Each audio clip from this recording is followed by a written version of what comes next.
What's up, Bulls Nation? Happy Monday and welcome into the CHGO Bulls podcast presented to you by PointsBet. I'm Peck. You can follow me on Twitter at Bulls_Peck. That's my guy, Big Dave. He's on Twitter at BOW, BAWL Sports. We are CHGO_Bulls. We got our pal and our producer, Joey, rocking things behind the scenes. Joey, how are you, my friend? Joey! I'm good. You caught me a little bit off guard here. Wasn't expecting to have it thrown my way. Yes, you should have been expecting that, Joe. You're supposed to be ready. You know how we do by now, man. I'm ready. Expect the unexpected. Really good point guardsmanship there by you two. I wanted to see if Joey was on his toes. I do that all the time, Peck. I'm doing 100 different things per usual, but obviously, I'm ready. Good. So, Good. I'm ready. We're going to have some fun. I love you. Dave, how are you, sir? How was your weekend?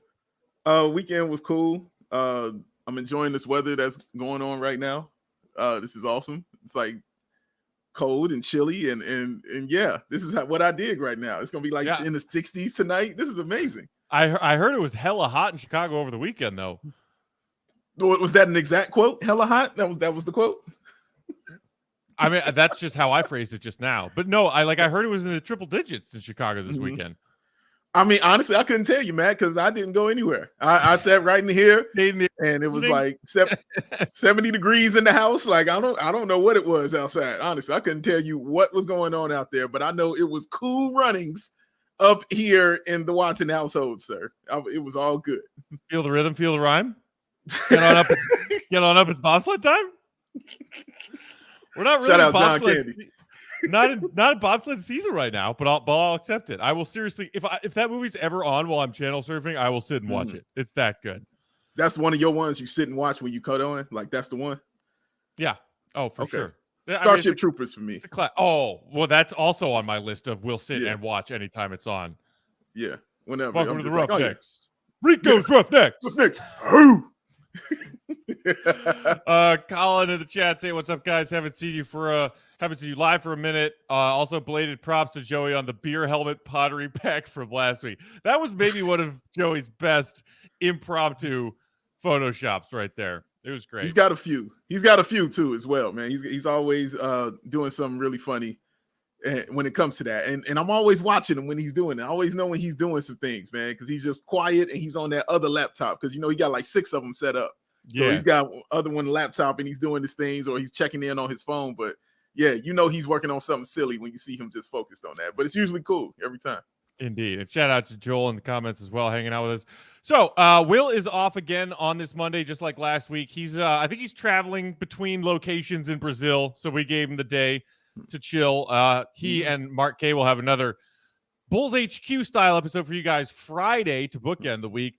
We got plenty to get to today. We wanted to talk about some recent comments from Bulls legend, 6-time champ, Hall of Famer Scottie Pippen, that he made, talking to our pal Rob Schaefer on the Bulls Talk pod recently about where this Bulls team is and whether or not they're actual contenders. We'll talk about that. We'll also talk about DeMar teaming up with Patrick Williams in a recent Drew League game over the weekend and what we saw from Patrick in that contest.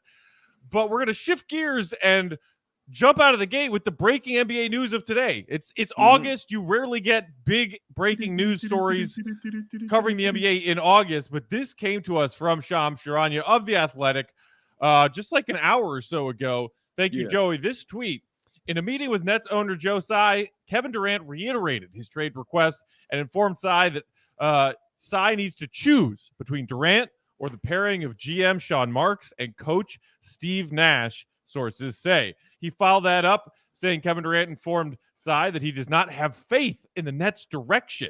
The meeting was described as transparent and professional with a clear message from KD. Keep me or the GM and head coach. Wow, Dave. What's your initial reaction to this Shams bomb? This is like a Tyler Perry movie, man. This is, just all kinds of drama in here. It's either me or it's her, like kind of thing. Like, right? My goodness, that's man. An ultimatum, man. Yeah. He let you know exactly where he stands. I like the fact he laid out the ultimatum. I appreciate people letting you know where you stand. I'm a huge fan of that, man. But man, I curious as to what the Nets do, because you're looking at Kevin Durant, and it's Kevin Durant. As I've said millions of times on this show, it's Kevin Durant. You trade whoever to get Kevin Durant. But at the same time, you have somebody who's unhappy on your team, somebody who doesn't really want to be there. Because even if you fire Steve Nash and you let go of Marks, you might have had something set up where you would, the route you were going and the way you were taking to get to, the championship, you were putting it on those two guys along with Kevin Durant. Well, if Kevin is like, I don't want to be here, and you get rid of those two guys, is Kevin really like, I still want to be here now? You know what I mean? Like, it doesn't feel like, even if they do that, it's going to work, or it's going to be okay because they got rid of those guys. They got the coach you wanted, in the beginning. They were like, who you want to coach? Steve Nash. We're going to give us Steve Nash. And now you're like, okay, I don't want him no more. Damn. You know what I mean? Yeah. Like, so I think that comes into play too. But honestly, it doesn't feel like, even if they did all this for Kevin, it still doesn't feel like he wants to be there anymore, Matt. I mean, Charlie, in the comments, you're chiming in saying, why sign a 4-year deal if you don't have trust in and have faith in the front office? That's the valid question, and that's what I keep coming back to. And it's not just a 4-year deal. It's a 4-year deal with no player option on the end of it. Yes, like, he went all in on saying Brooklyn is where I want to be. And part of that was him telling Brooklyn and telling Brooklyn ownership, hire Steve Nash. When I went and played with the Warriors and Steve Nash was a consultant for the Warriors, he and I got really close. And I love Steve Nash's basketball mind, and I trust him, and I like him, and he's my friend, and I want him to be the coach. Yeah. And that was only 2 years ago now? They hired Steve Nash in 2020. What happened? What changed? Because the part about maybe Kevin Durant falling out of friendship love with Kyrie Irving is part of this, and clearly that the whole James Harden reunion didn't work out either. So maybe that part is something you could understand as to why Kevin Durant is not happy. But what happened between him and Steve Nash? Did he watch Steve Nash coach a couple of seasons and then suddenly say, I actually don't like and I don't trust your basketball mind? I don't think you're the coach that we need to get us to a championship kind of level of competition? I mean, like, I don't know just how extensive Kevin Durant's relationship is with the GM Marks, but the Steve Nash thing is what I'm just sitting here saying, what the hell, Dave? Like, what happened? What happened? All I keep, when I read that, when you sent that to me and I read it, the first thing I thought of was just Steve Nash looking like, the hell did I do? Like, what happened? What did I do? No, damn. I'm not saying that like Steve Nash was a super great coach. Honestly, I don't know if he's a super great coach. He's only had a couple seasons, and he's been in the playoffs both seasons, and he was a toe away. His three most important pieces this past season barely played any games together. He's been dealing with the Kyrie thing. Then the Harden trade happens. He gets a piece in Simmons, who's still also not available. Like, it's hard to gauge his coaching with what he's been all of the variables that he's dealt with in just 2 seasons. Yeah, absolutely right. And like you said, those 3 pieces, either if it was Harden, Kyrie, and Durant, or if it was Simmons, Durant, and Kyrie, he still hasn't played with those 3 for a significant length of time. And on the latter, he hasn't played with pretty much either of those guys. It's definitely not Ben Simmons. He didn't even play. So yeah, it's hard to gauge it and see it like that. But Kevin Durant, I don't know, man. He sees something. He knows what he wants, and I credit him for that. And he wants it to be like, look, they can't be here. It has to be about me. And you have to build this around me. That's what it sounds like. You have to build this around me, and it's going to have to do it how I want. And I don't know if the Nets call his bluff on this. You know what I mean? If they're like, okay, fine, we'll get rid of both of them. Now what? Oh, no. Well, I don't know. What do I do now from here? But it feels like he really wants to get traded. Like, he reiterated, like you said, that was the first thing about this. He reiterated, I want a trade, period. Get me out of here now. I don't want to be here. And if you're going to keep me, you got to get rid of your front office and your coach. It's kind of unprecedented. You know what I mean? You don't hear about this too often. Not saying it doesn't go on behind the scenes, but for it to be this out, you know what I'm saying, this forward, for us to be able to have this discussion on this forum with the facts that we know that he doesn't want Steve Nash or Sean Marks, and he wants to be traded if that's not the case, it's kind of unprecedented to me, man. This Shams column with further explanation of his report saying that the Nets do have direct knowledge of the reasons behind Durant's request and understand that Durant will continue to be resolute in his stance. Across the league, people are wondering whether Durant could miss training camp should no trade develop. Colin in the comments kind of wondering about that too, saying the Nets can just do nothing and let him sit and not get paid, right? I mean, that's the situation that Simmons and the Sixers were in earlier on this past season before they traded him to Brooklyn. Is if KD is theoretically available and healthy and able to play, but refusing to show up, starting with training camp, because he is trying to win this game of chicken with the Nets front office, will they just keep him if they don't like the trade and then begin just fining him for not showing up? Let me ask you something, Matt. Like, do you think what do you more so see happening here? Like, do you think this trade is going down, or do you see them firing their coach and their general manager to keep a player, but not just a player, a generational talent in Kevin Durant?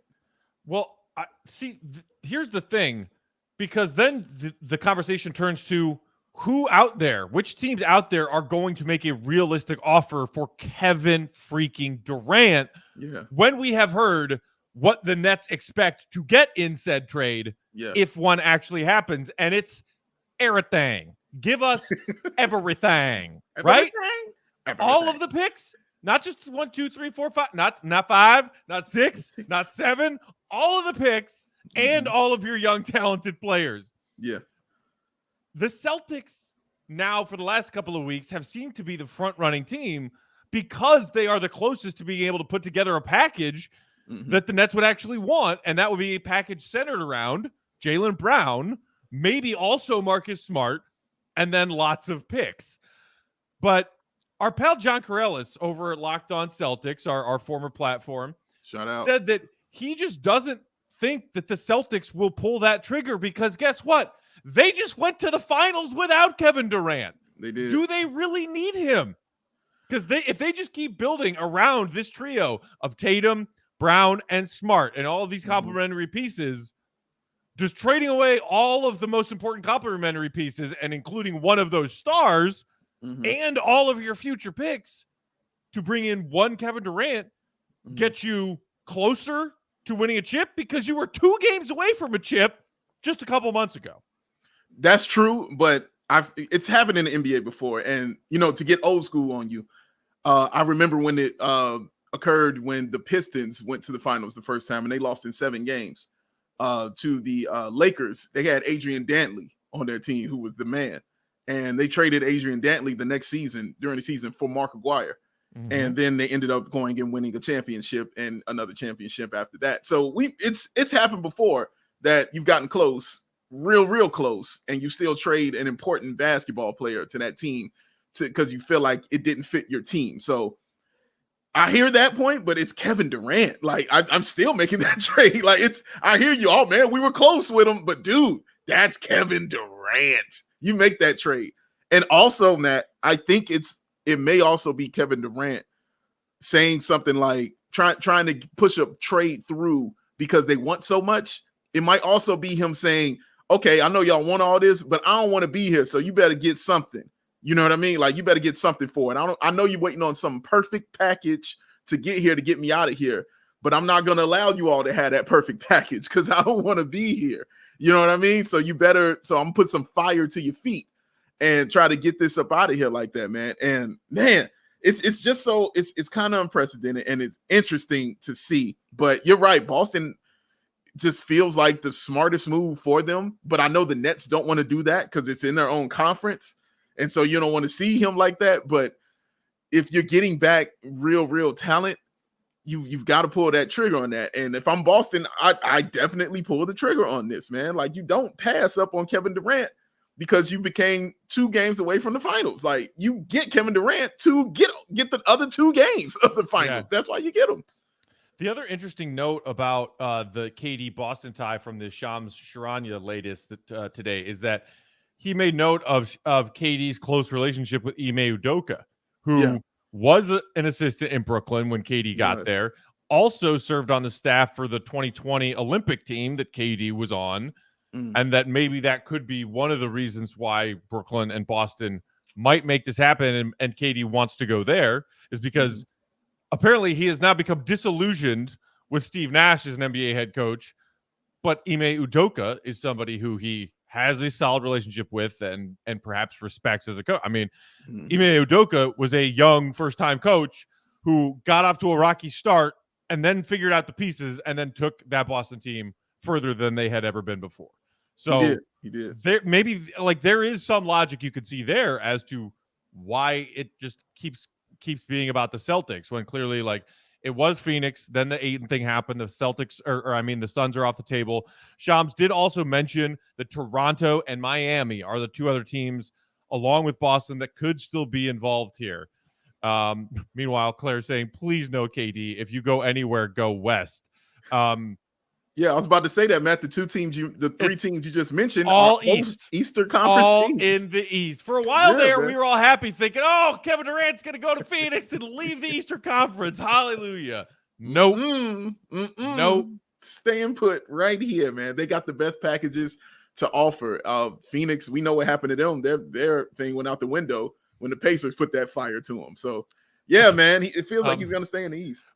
Real quick, Mac for a better tomorrow chiming in saying KD hasn't gotten past the second round without Steph. He's only proved he isn't that guy. KD will somehow make the Celtics worse. Okay.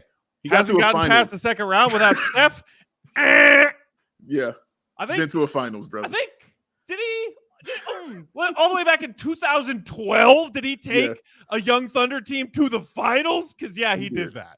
He did that. He did that. NBA history, man. He did. Hello. That. He did that, man. No, like Kevin. I mean, he clearly wants to land in a nice place, in a soft spot. You know what I mean? And a team that's up and coming and ready to win. But the Nets can only do, you know what I'm saying, what they can do as far as if they want to send him to a team that's a legitimate contender. Because of the three teams you mentioned, Toronto would be the team you send them to if you're like, I still think y'all might need another piece, even though you get Kevin Durant. Because you go to Miami and you go to Boston, I'm like, you're going to the finals. You know what I'm saying? Like, I don't see any other route but finals for them. But Toronto, you still may say, you might need another shooter or something like that. You know what I mean? You might still be on the fence about that. But, but those two other teams, finals, period, point blank. That's what it is. Adam in the comments asking, is KD or Pip more of a punk? They're both annoying me. Damn. We're going to talk about Scottie coming up next. All right. Scottie Pippen has opinions, y'all. All right, Scott. Little bit of a spoiler alert. I'm not sure I disagree with this most recent Scottie Pippen take. We're going to talk about that coming up next. First, today's episode brought to you guys by PointsBet. The best way to support CHGO is to download that PointsBet app and use promo code CHGO when you sign up. If you do that right now, you're going to get those 2 risk-free bets up to $2,000. That's not all. If you make that first-time deposit of $50 or more, you'll receive a free membership to CHGO, which unlocks all of our amazing web content, including the latest work from our guy, Will the Goat Gottlieb, talking about Patrick Williams, the offseason he's having, and that shot that he's been working on. You'll even get a free shirt of your choice from the CHGO locker. PointsBet's your home for live in-play betting, and it just got even better. If you see an edge in the game you're watching, maybe your favorite team is priming for a comeback. Don't just watch the game, bet along with it. Live. More live betting, more live markets, and faster live cash outs. Cha-ching! Follow along with your bets. The moment they hit, stay in the live action all game long. Download the PointsBet app right now and use promo code CHGO. So what are you waiting for? It's time to elevate your live betting game. Once the game starts, don't just bet. Big Dave, tell the people what to do. You live your bet life. Right up in there. Our guy Will usually says that, but he's out traveling right now. But one thing I know that he's doing while he's out traveling is he's got himself some of that Athletic Greens on him. I know he got it. You saw the box in the show last week. He let us Put know. it right there up on the camera. He let them know, baby. Those 75 high-quality vitamins, minerals, whole food source superfoods, probiotics, and, of course, from here to Brazil, y'all, the adaptogens. Oh, they help start your day right. Yes, that special blend of ingredients that support your gut health, nervous system, your immune system, your energy, your recovery, your focus, your aging, all of those things. And it costs you less than $3 a day. You're investing in your health, and it's cheaper than that cold brewed habit. We're not judging. We're just telling you what's cheaper. And it's cheaper than getting all those different supplements yourself. And you're investing in an all-in-one nutritional insurance, y'all. Vegan, dairy-free, gluten-free, contains less than 1 gram of sugar, no GMOs, no nasty chemicals or artificial anything. And it does all this while still tasting amazing. But you don't have to take my word for it. Will tell you what it is, but you can also take the word of over 7,000 5-star reviews Athletic Greens has received, recommended by professional athletes and trusted by leading health experts. Oh, it's a beautiful thing, y'all. Come on with it. Get you some Athletic Greens. And to make it easy for you, we're going to give you a free, you heard what I said free 1 year supply of immune supporting vitamin D, and count them on your hand. One hand, 5 free travel packs with your first purchase. That's a lot, y'all. All you have to do is visit athleticgreens.com/CHGO Bulls. Again, that's athleticgreens.com/CHGO Bulls to take ownership over your health and pick up the ultimate daily nutritional insurance, because it's Athletic Greens. You scoop it, you dump it, you shake it, you drink it, you feel it. Get in you. Get in you. Shout out to Oswaldo in the comments who said Big Dave always has to say lacquer for that ad. It's true, you do. Stay tuned. All right, y'all. So, 6-time Chicago Bulls NBA champ Scottie Pippen, Hall of Famer, member of the Dream Team.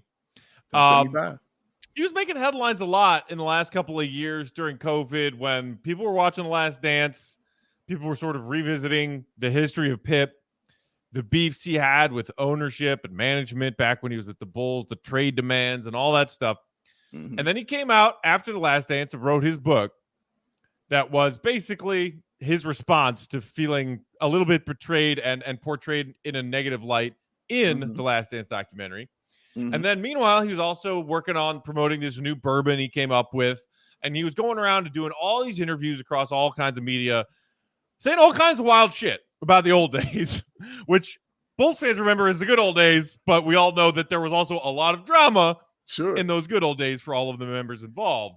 Tons of it. And then he was kind of quiet for a while, but the most recent episode of the Bulls Talk Pod, and shout out to Rob Schaefer, Casey, our old pal Bulldog, Scottie hopped on and was talking with Rob Schaefer about a multitude of Bulls topics.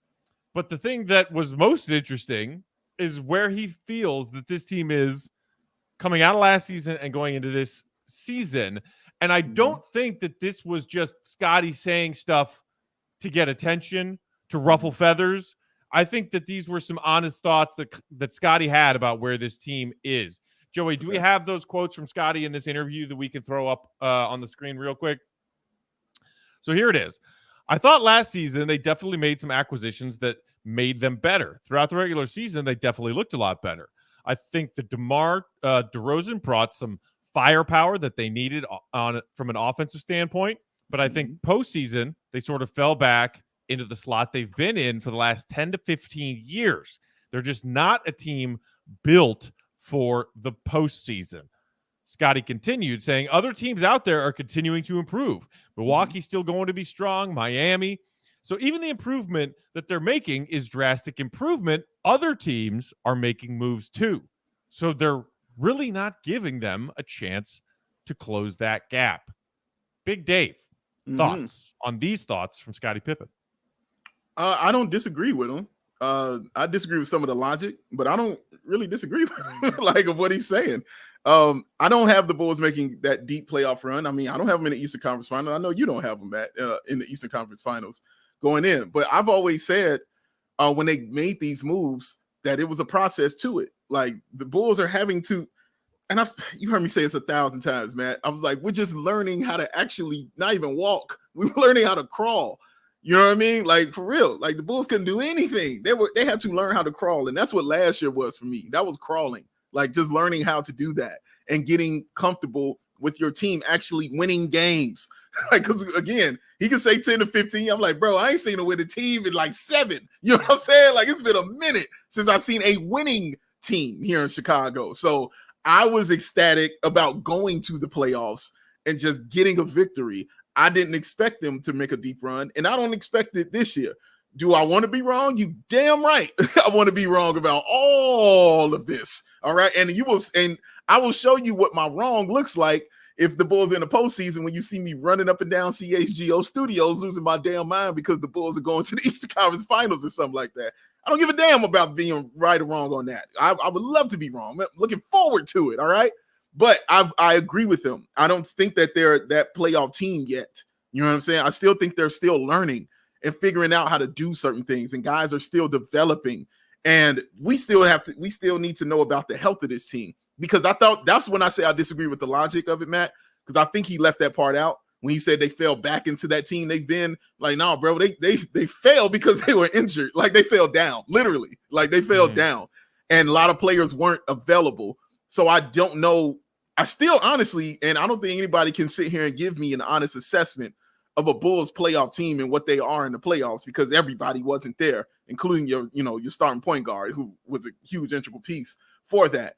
Even with that said, I still saw DeMar DeRozan do incredible thing in that playoffs and get the Bulls a victory, which was for me Eastern Conference Finals. Like I was ecstatic. I thought that was a monumental moment. But I don't disagree with what he said. I really don't. I don't disagree with it. The Bulls are not ready yet, but this is where I expect them to be. Like they're still learning, man, and I'm cool with that, honestly. We got some people disagreeing in the comments. Joel saying Pip is not really wrong here. Shrug emoji. David saying Pippen is wrong, bro. I think I'm kind of in the same frame of mind as you, which is that I think most of what he said, it's hard to argue that the Bulls, and he said they got better. They added talent. They got a lot better. They were crushing the regular season. Playoffs came, and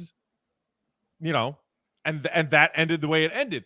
Right. But that thing he said about falling back to what they've been for the past 10 or 15 years, that's just like a sweeping generalization that doesn't really make a lot of sense. Yes. Because 10 to 15 years ago, like the back end of 10 to 15 years ago was the Rose, Joakim, Luol Bulls getting really good. Yeah. And then the most recent half of that 10 to 15 years ago has been doo-doo.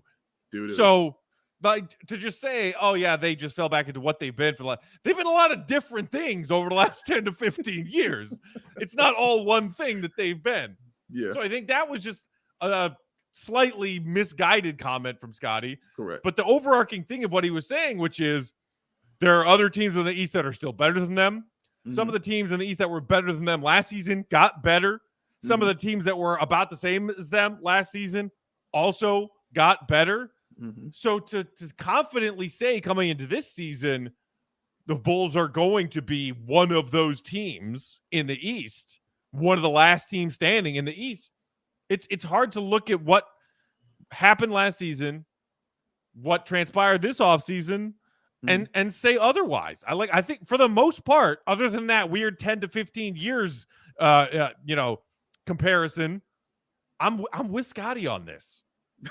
Yeah. See, it says Scottie is Judas to me. I don't care what he says anymore. Yo, man. Did Judas help Jesus win 6 championships? I mean, my Bible knowledge is a little rusty. A little bit. But did Judas help Jesus win 6 championships? Honestly, I'm just glad he knows the story of Judas and Jesus. Like, I'll just go with that. But something about a restaurant or a big dinner party that went wrong or something. I don't know. But again, man, yeah, I don't truly disagree with him. It's just the logic of it, like Matt was saying, like I said earlier, the 10 to 15 years, just they've been trash, because Scottie could probably look at it from a sense of they've been trash because they ain't winning no championships. You know what I'm saying? Like he has a different mindset I like when he talked about, even when he spoke about Giannis, when he was saying, yo, Giannis, you know, he's right there. You know what I'm saying? He's in your conference. So you're going to struggle with those kind of things. Yeah. he's I don't see the lie he told in that, but again, I'm sure we'll get into it in a second, but it's just the way he was presenting it. And I was just like, okay, I it's like when you're in math class, Matt, or let me speak for myself. When I would be in math class, I would struggle in geometry. But the people around me would know the answers. So I would get the answers, but my teacher would give it back to me and be like, show me your work. You know what I'm saying? How did you come up with this answer? That's what this is with Scottie. Like, I agree with his end point. I get him. He's right. But how he got there is what I disagreed with. You know what I'm saying? Yeah. Yeah, no, that makes sense. You know, people in the comments saying, you know, Scottie's just kind of bitter, and that's why he's saying these things. Oswaldo saying Pippin's mad that he doesn't get paid to be the team ambassador anymore. Based on some of the things Scottie said after he no longer held that position of Bulls team ambassador, I don't think he liked that job very much at all. Yeah. Matter of fact, I think he hated it. Yeah. It was like, also, I don't think they pay those ambassadors very well. It's not like they get paid like a full-time job to be those team ambassadors. Yeah. True indeed. True indeed. I think Scottie is more than fine with the fact that he no longer holds that position and gets paid to do so. Yeah, he's a millionaire. Like understand he has struggles, you know what I'm saying, with his contract, but he got his money. All right. He got his NBA money eventually. And now he's a best-selling author. So he's got that check too. Selling whiskey, you know, selling or gasoline or that in a bottle. He's got that stuff too. But yeah, man, like, yeah, I'm sorry, you were going to say that. So well, go ahead, yeah, I just I think it's a fair analysis of where they are, which I think basically Pip is just trying to make the point that they got better, but they're still not good enough. Yeah. And any Bulls fan, even taking into account what you were saying with the Bulls missing key players for the home stretch of last season, the tail end of the regular season into the playoffs, that is true. Even assuming all pieces healthy, when you look at other teams in the East, they are better, but not good enough. Yes. Plenty of people last season wanted to bring up all the time whenever the Bulls had a matchup with one of those top teams in the East or a top record team from either conference, that the Bulls record against those teams was not very good. By not very good, I mean like barely won a damn game against the best teams in the league.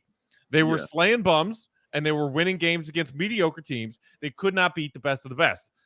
And in some cases, they had a healthy squad and would lose to the elite teams in the league. So that part, unless you feel like Drummond and Dragic are real game changers, that remains the status quo coming into a new season.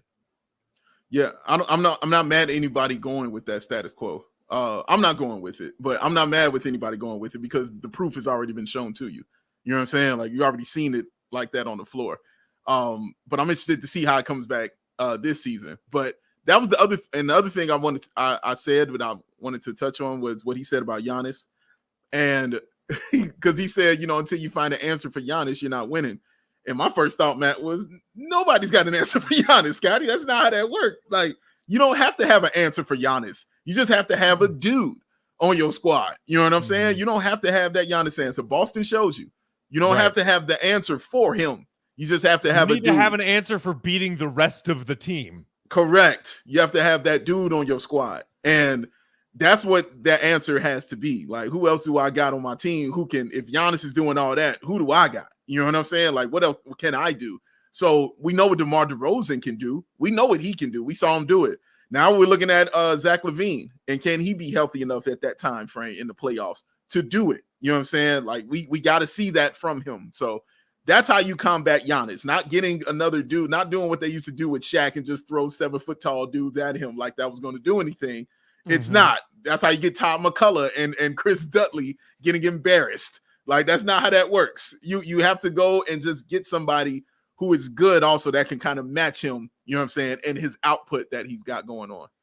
Right. And I think part of this also is, how does Scottie define, you know, are the Bulls a contender? How does anyone define contender? Because I see David in the comments here saying, so are the Bulls in the top 8 in teams in the East, saying if the answer is yes, then they're a contender. See, my answer to the first of those two questions is yes. I believe that this coming season, the Bulls should be in that top 8. Even though some of those other teams that finished below the Bulls last season, you could argue got better with their offseason moves. We're going to continue to talk about some of those mid-tier and second mid-tier East teams as we move forward through the dog days of the offseason. But the second answer is not necessarily. If you're a top 8 seed, that by my definition, that doesn't make you a contender. Me neither. Are you an 8 seed that's primed to upset a 1 seed? Right. How often does that actually happen in the NBA? Almost never. Not often. Almost never. So if you end up 6 through 8, which is honestly kind of where I see the Bulls ending up again next season, that's not a contender. That's a good team, but that's a one and done playoff team. Yeah, absolutely right. And for me, the goal is to get to the second round. Like that's the goal I have. You know what I mean? It wasn't to get to an Eastern Conference final because again, they're putting together something. I'm more focused on the building. You know what I'm saying? Than actual just running fast and getting there and doing it like that. That's usually not how that works. You know what I mean? I'm looking at how AK put together Denver. You go back and look at that. Go back and look at how they put together Denver, man. It was brick by brick by brick by brick by brick until they got a big ass brick. You know what I'm saying? And then they were off and running after that. So yeah, I'm interested to just watch them continue to build. And that's what excites me is because I know for a second straight season, and I don't know how long I'm going to watch some good basketball from a team that I love. I can't tell you when the last time I've seen that in back-to-back seasons. Do you hear what I said? Like there's still things they have to accomplish and conquer like that.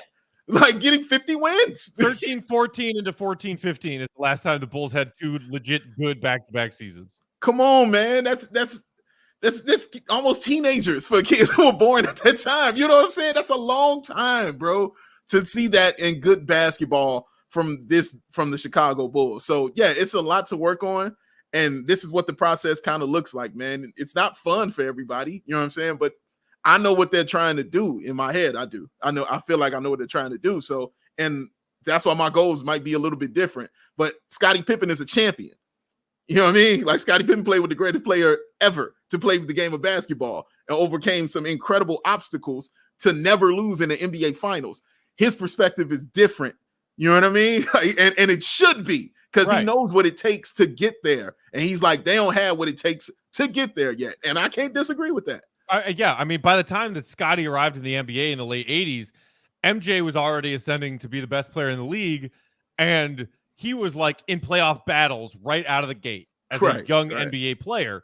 And it took a few years for Scottie and Horace and those guys to mature to then get over that big hump of the bad boy Pistons. But basically, he came in, like hit the ground running, going to the playoffs as a young NBA player and playing a big role on a team that was trying to climb and climb and climb further through the playoff race, and then got to the top and stayed there for a decade.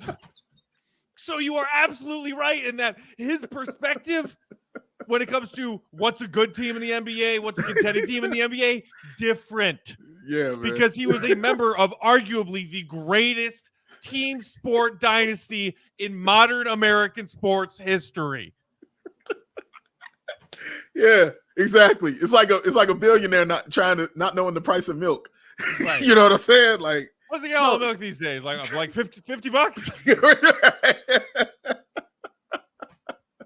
He's not gonna know, man. It's a whole different perspective, y'all. It's a different perspective, but I'm gonna enjoy this season because this team is going to be good. That's what I know. I'm gonna watch good basketball, and I'm damn excited about that. So yay, good basketball is on the way.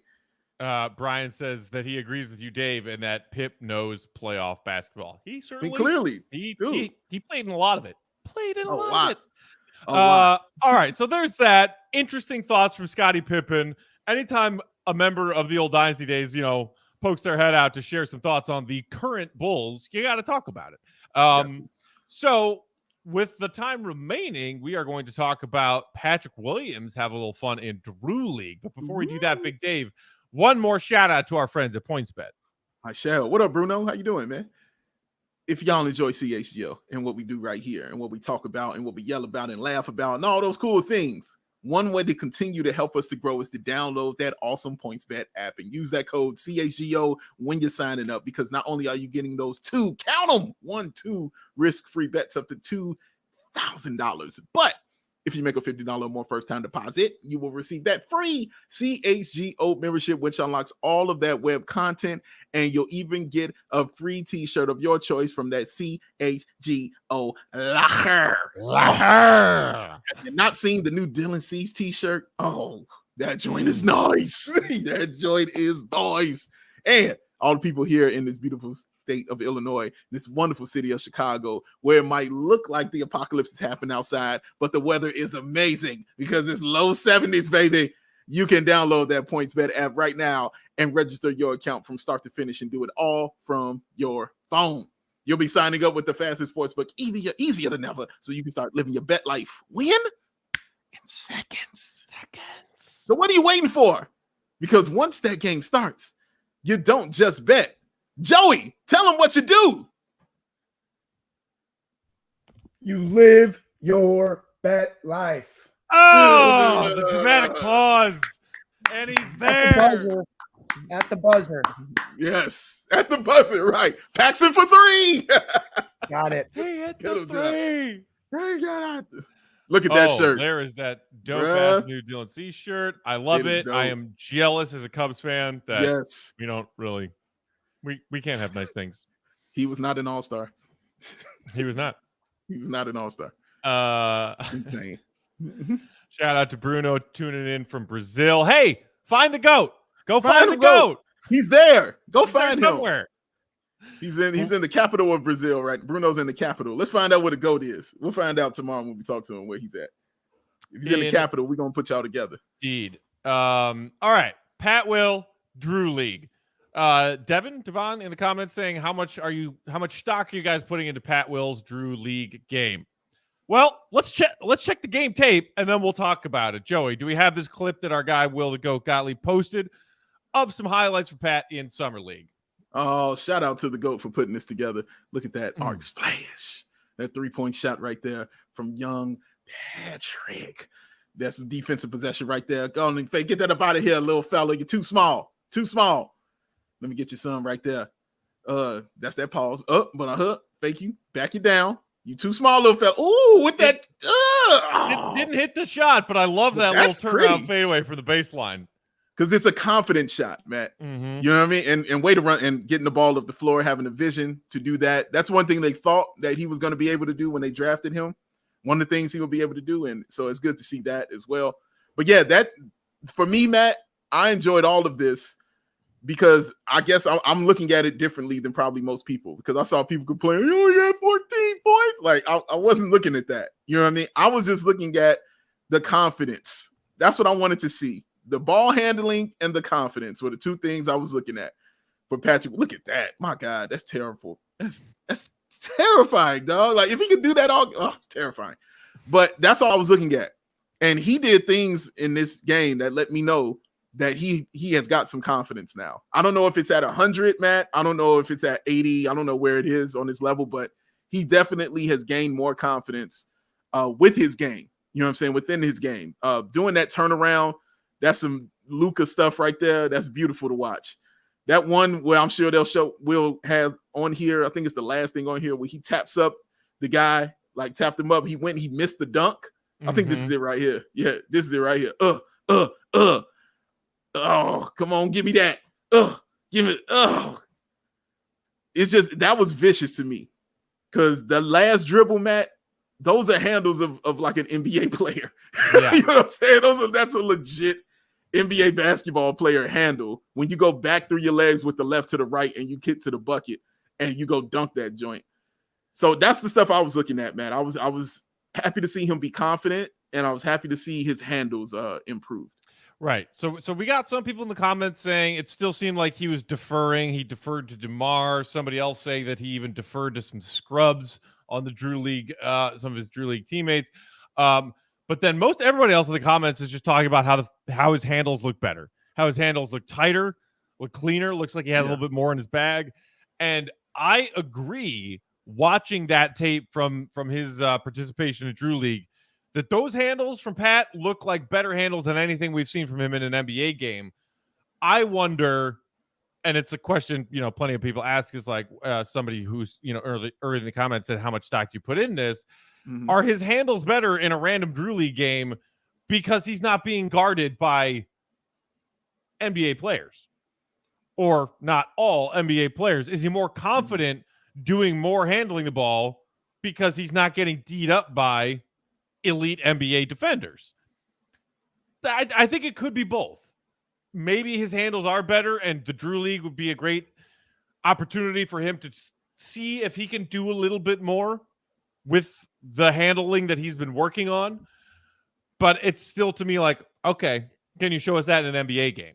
Because dribbling around guys in the Drew League, I mean, you can see on some of these possessions in Drew League, the defense just doesn't. Nobody's playing defense. Drew League defense at times, oftentimes even, is kind of like the first 3 quarters of an all-star game where just nobody's playing defense. So, yeah, you're playing against traffic cones, and all of a sudden your handles look a lot better because those traffic cones don't have hands that are swiping and stealing the ball away from you. I would say this, Matt. I've never seen him do any of those things in the years he's been here with the Chicago Bulls. I don't care. And I've watched a lot of Patrick Williams. I'm talking about practice tape, playing scrimmage, whenever. You know what I mean? I didn't see that. He looked much more sleeker and much more confident with his handle. He wasn't looking down at his dribble, using both hands on that, and just being confident with that. Now, if you want to argue the confidence level of that, I get that. That's an argument you can have for sure because of the competition you're playing against.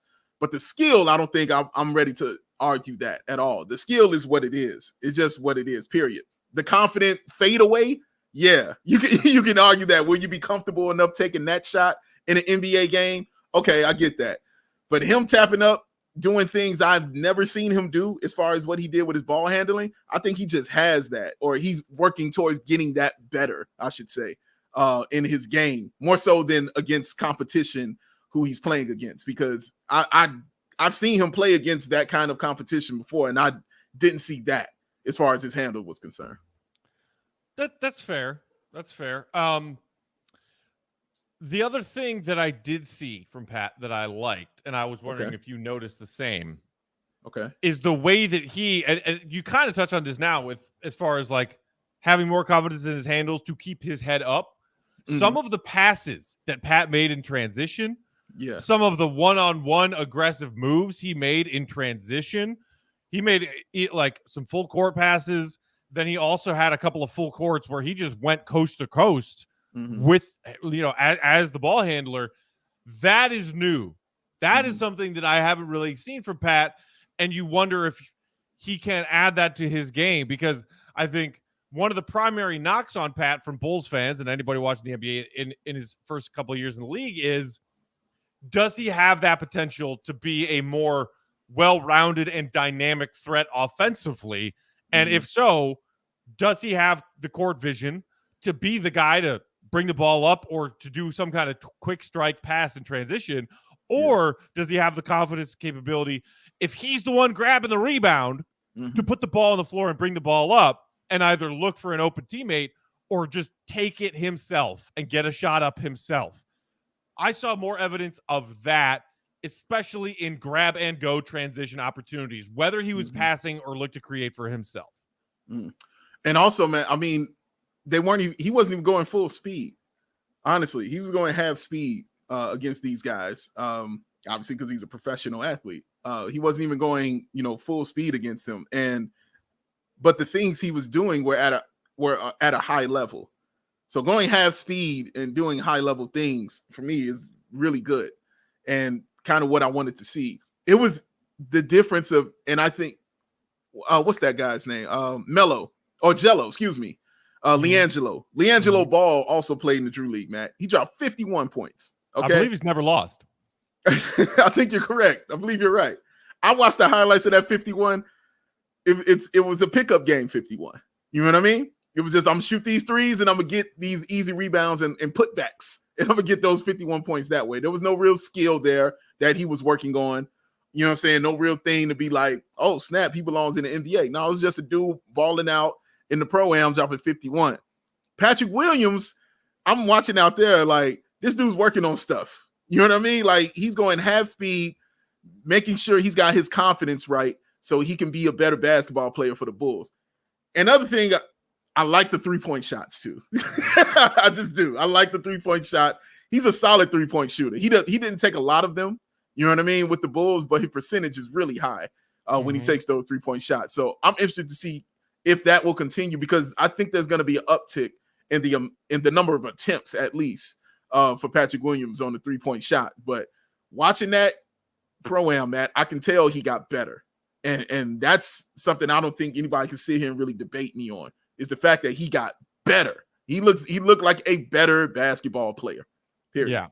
Yeah. We know that he put in work this offseason, working out with DeMar, the early AM wake-up calls and start times for their workouts. And somebody in the comments mentioning that, he and Kobe went and did some work on their ball handling with a specialist this offseason. It's encouraging up. Like, I will let myself be encouraged by, as you said, Pat put work in this summer, looks to have improved certain elements of his game. Then the question is, will we see it as a payoff for a Bulls team that, if they're going to take another step, need him to be a real threat? I think right. We saw that, an exhausted DeMar and a not fully healthy Zach LaVine ran out of steam and could only take this team so far. Correct. They need other elements, and obviously we've talked about whether or not Vooch will have a bounce back year. We're going to save the conversation about this recent report about Vooch and the whole contract extension thing for when Will is back later this week. We'll get to that, but Pat is another big X factor to, will the Bulls be better this coming season? When you mentioned the three-pointers, though, I like the fact that the threes I saw him take in this Drew League game, I don't know if you noticed, Big Dave, and tell me if I'm wrong, it looked to me like his release got cleaned up and a little faster, too. It did. Because no, you're right. You mentioned the lack of volume for Pat, and then sometimes there's a little bit of a hesitation with him having the confidence to shoot those threes. And then even when he did have a catch-and-shoot three opportunity, that his shot form and release is just kind of buffering. There's a little bit of buffering involved. If he can develop a more lethal quick shoot, whether it's pulling up off the dribble with those new and improved handles, or in catch and shoot situations, like you said, the accuracy is there. Yeah. He just needs to be a bigger threat by having a quicker release. And it looked like maybe there was a quicker release in that Drew League pickup game. Yeah. It definitely looked like that. You're right. That's right. You're right to point that out. And I like what Devin said too, because I just said, like, to me, it looked like P. Will was coasting. Now he wanted to go full sweat mode. Yeah, like, he clearly was going half speed, doing what he did. I believe he ended up with 14 points, 14 rebounds, or something like that. I like the blocks. I thought those were cool too. The blocks that he got, I liked seeing that. But when you mentioned, Matt, him in transition and getting that ball, like you said, the grab and go, getting that and getting the ball down. Those are things you do when the game kind of slows down for you, like when you because again, that comes with confidence and that comes with repetition and being okay with doing something like that. That's stuff you do when it slows down, when you get it and you go and you're starting the break and you're getting the ball up the floor. That means you're seeing stuff ahead, and you only do that when the game slows down for you. Yeah, as Lonzo Ball, you know what I'm saying? That's kind of what it does. But yeah, man, I liked what I saw. I like what he did. We'll see what transfers over to the NBA, because all that stuff that we're talking are big question marks. You know what I mean? Matt's right. Will the handle transfer? I mean, it's a question mark. I think it will, but will it transfer over there? Will that three-point shot still be a quicker release? Will those things be occurring? Will he be taking those fadeaway shots? Will he have that confidence to do it? We'll see, but I'm happy to see that he looked like he got better. And that's what I'm hanging my hat on right there. Some funny comments here. Colin saying Pat didn't even need sweat block in that Drew League game. And Ricky saying, as long as he wasn't getting cooked like Denzel Valentine was getting cooked in the Drew League game, I'm good. That is true. I mean, there are examples of NBA caliber players going to Drew League and getting made to look a fool. Like, some Bulls fans saying, oh, come on, like 14 points. like mediocre guys who aren't even really real mid-tier players of the NBA can go to Drew League and drop 40 or 50 or 60. Correct. Maybe Pat wasn't trying to do that the other day. But maybe Pat ain't on them levels either. for so many Bulls fans, well, maybe he wasn't trying to do that. Opens up the other can of worms conversation of like, does Pat have that dog in him? Right? Does he not love the game of basketball enough? Is he not competitive enough? I get why some Bulls fans are obsessed with that question because they want to have seen more from Pat through his first 2 years because number 4 overall pick, right? Sure. I get that. But again, it seems crazy to me how often Bulls fans forget a couple of simple facts. Rookie year, less talent, and maybe a larger opportunity for him to do a little bit more on that team, but still, rookie playing with a lot of guys ahead of him in the offensive pecking order. Trademark. Second year, injured in game 5 of 82, then came back to play just a handful of regular season games and then in the playoffs. What did you expect to see in year 2 when it was 90% of it interrupted and lost to injury? I don't get it, Dave. What these Bulls fans are like, he doesn't have the fight and the dog in him. He's got to be more aggressive. I'm like, what do you think he's taking 20 shots a game when he's teammates with DeMar DeRozan and Zach LaVine? Oh, and also Vooch? Yeah, I think your face just makes me laugh when you say these things. It just makes me laugh so much. And you're right. Like, there's a lot of expectations on his shoulders about him, wanting to be better and him not deferring to certain guys and having the confidence in himself to know that he belongs out there on the floor. Everybody don't just come in there with it. Some guys got to go get it. And like, I bring Scottie Pippen up all the time. When I talk about this stuff, man. Scottie didn't come in. Scottie wasn't, that dude like that. I mean, let's not forget Detroit. You know what I mean? And what was going on there. Like, he was not there mentally yet. Once Scottie got there mentally, the Bulls didn't lose again. All right? That's just what it is. So sometimes it takes guys a while to get up to that point to, kind of develop that mentality to be like, okay, I'm that dude. Did we not just see Andrew Wiggins kind of get that mentality this year? Like, for the first time in his career this year in the finals is where you saw in the playoffs. You thought Andrew Wiggins was supposed to have that from the beginning, right? You were supposed to have that dude be a killer, I want you to go out there, eat lightning and crap thunder. Shout out Rocky. But yeah, he didn't have that. But you saw for the first time this year, like it clicked for him. It could because of the team he was playing with, the situation he was in, the success that he had, being an all-star starter, all those kind of things could definitely play into it. But the bottom line is it clicked. It took him some years. It took my man Dirk some years, to get his mentality correct and figure out, yo, dude, I'm that guy. Let me get out there on that floor. Patrick Williams, man, I'm not concerned about, maybe because I don't have that same expectations that maybe some Bulls fans, have for him. I don't have him as a 25-point scorer coming into this year. That's just not what I'm looking at. He's not 25 and 10 to me. I'm waiting to see this just to make sure he has confidence to know that he belongs on the basketball court and I can depend on him. And that's what DeMar DeRozan is, and I'm so grateful that he's here for, to take him under that wing. That's why I'm so grateful Dalen Terry, is kind of here for, to push him and let him know that he is that guy. So, yeah, I'm expecting to see some things for him this year. I'm going to be watching right along with everybody. So is Matt. So, and if it don't go down like that, well, tune right back here to CHGO Bulls podcast. We're going to have some stuff to say about it. You know what I'm saying? But if it does go down like that, tune here to CHGO Bulls podcast because we're going to have some stuff to say about that too. Yeah. Colin in the comments also pointing out something that Bulls fans are quick to forget. This is Pat Will's first full, normal, and healthy offseason since coming in the NBA. Got drafted while COVID was still messing things up and didn't have a normal offseason his first year coming in as a rookie. Then last year, dealing with injuries in the offseason and then missed the bulk of training camp and then came in and played like a preseason game before the regular season started because he was dealing with that ankle. Yeah. It'll be interesting to see if a full and healthy regular offseason plus some DeMar workouts thrown in there make a big difference for Pat, who has not had normal off seasons in his first 2 NBA years. And of course, Ricky pointing out that Pat still cannot legally buy alcohol in the United States of America yet. We've got 18 more days, Dave. His birthday is August 26th. It is the 8th. We got a couple weeks while we can still say that Patrick Williams is 20 years old. Take that, Marquet. He's 20. Oh, man. Oh, my God.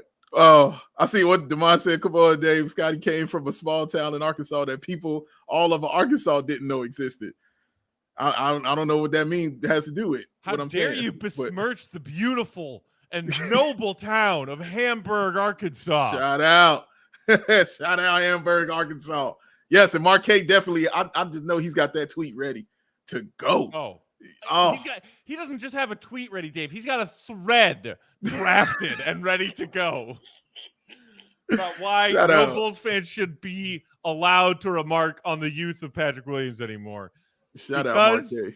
Apparently, we need some Bulls talking heads who are even more cynical and bitter than I am. And that's why we love Marquet for being around. That's it. We're out of time. Thanks, everybody, for hanging out in the live comments today. If you're watching along with us on YouTube and you enjoyed today's show, hit that thumbs up button under the video. It really helps us out a lot. And tell your fellow Bulls friends, Bulls fan friends, to check out the show. Meanwhile, you can always find us on Twitter, Bulls_Peck, BAL, BAWL Sports, CHGO_Bulls. Looking forward to talking Vooch extension and anything else going on in the Bulls and NBA world throughout this week as we get Will the Goat Gottlieb back in the fold. We'll also probably do a couple more off-season evaluations of these other East teams as we are now getting into sort of the meat in the middle of the East where the Bulls are looking to stack up. So we'll be back tomorrow. Same time, same place. We'll be back in the studio live, 3 o'clock Central Time. We'll talk to you then. For Big Dave and Joey and Will, who's somewhere in Australia. Wait, Australia? Brazil. Brazil. Mark's in Australia. We'll talk to you guys next time. See Red, be good. Peace.